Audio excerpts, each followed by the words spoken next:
What is going on, Raptors Nation? It is Luca here back with another video. Hope you're all doing well. I am sporting the Baltimore Ravens sweater. I am a Baltimore Ravens fan, and of course, it is the start of the NFL playoffs.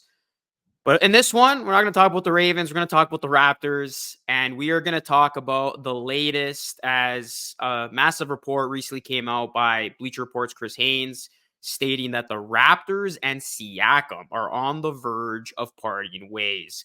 We're going to get into it. Before we do just that, please do me a solid, everybody. Hit a like on the video. It helps it a ton. And also, please subscribe to the channel for more Raptors content just like this. We're almost at 1,000 subs on the channel.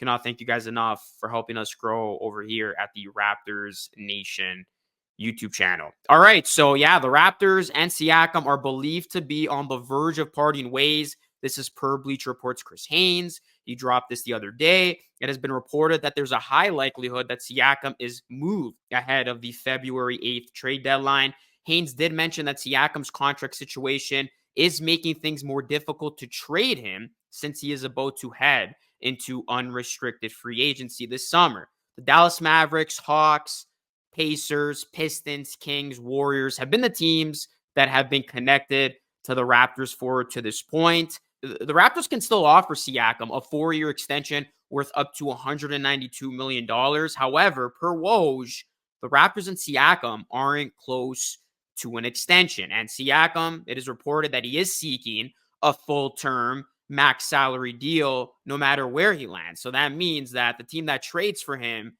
wouldn't be able to give him that until unrestricted free agency, where Siakam would have the liberty to go anywhere he wants. So that is complicating things and complicating Siakam's value here, because if a team trades for Siakam before the deadline, they would run the risk of potentially losing him for nothing in the summer. So that is why things are a little bit tricky now for the Toronto Raptors, and why it's tough for the Raptors in this spot dealing with Siakam's contract. And this is why a lot of people, myself included, are saying that the Raptors should have navigated Siakam trades in the summer even better last season while he still had a full season under contract. Now, the Warriors are set to be interested in Siakam. That's a team that continues to get brought up in the rumor mill, but Woj does call it a difficult pathway to get a deal done. And then this is per Kurt Heelan of NBC Sports, who put out an article today. Very interesting stuff. He does say Indiana, which would be a fantastic fit for Siakam next to Halliburton. They are a team that, if they are going to do a deal with the Raptors, Toronto wants Benedict Mathurin or Jarris Walker, which, if you're the Raptors, you absolutely want one of these two young, intriguing talents from the Pacers. However, he goes on to write, the Pacers are not interested in trading away their young talent for a player in Siakam that can sign as a free agent this summer. Pacers have a lot of salary cap flexibility. Plus, if Indiana did trade for him, there would be no guarantee he would stay. So again, that same issue coming up here. A team like Indiana with cap space, they're probably saying to themselves, why are we going to trade away one of our two young, intriguing pieces for Siakam when we could just take a chance and try to sign him in the summer anyway, because we're going to have the cap space to do so. So that is what the situation is right now, guys. And Heelan goes on to write that the vibe in league circles is that Siakam will go to the team this summer that offers him the most money, but many GMs are wary of giving him max money, thinking that is somewhat of an overpay for him. And then another team that has been brought up to the forefront here more prominently as of late, the Dallas Mavericks, is Yahoo Sports' Jake Fisher reported that the Mavs organization reportedly believes that Siakam is the missing piece for them. However, it's difficult to pull that deal together. And again, he could leave as a free agent. So you guys see what's starting to happen here. And this is a big reason why I believe nothing has happened yet. I know most contracts are tradable once we hit January 15th. But again, teams are looking at the situation. They know Siakam is about to become an unrestricted free agent.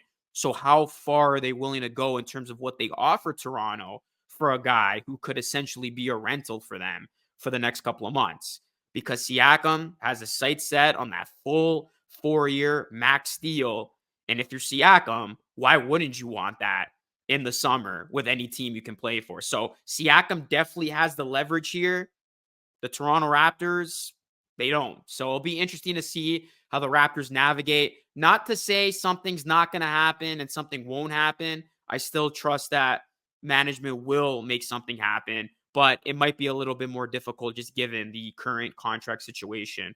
So we will see how it all plays out. I still think if I had to boil it down here, the teams, just to make a prediction here, that I see trading for Siakam in no particular order: Pacers, Warriors, and then the Mavericks. They've been coming up a ton. So, and then remember, there's still teams that have been linked to Siakam going back to the summer. Teams like the Atlanta Hawks, the Pistons have even come up. So we'll see how this all breaks down, but it does look like one way or another, the Raptors and Siakam are on the verge of parting ways. Now, is it going to be via the Raptors getting value back for Siakam, or the unfortunate way, which I hope doesn't happen, and it just happened this past summer with Fred VanVleet, and that is Siakam walks and the Raptors get nothing for him in return. So let me know your thoughts on this, guys. Hit a like on the video, subscribe to the channel if you are new. That is it for me. It's Lucas signing off. As always, thanks so much for watching. Until next time, stay safe.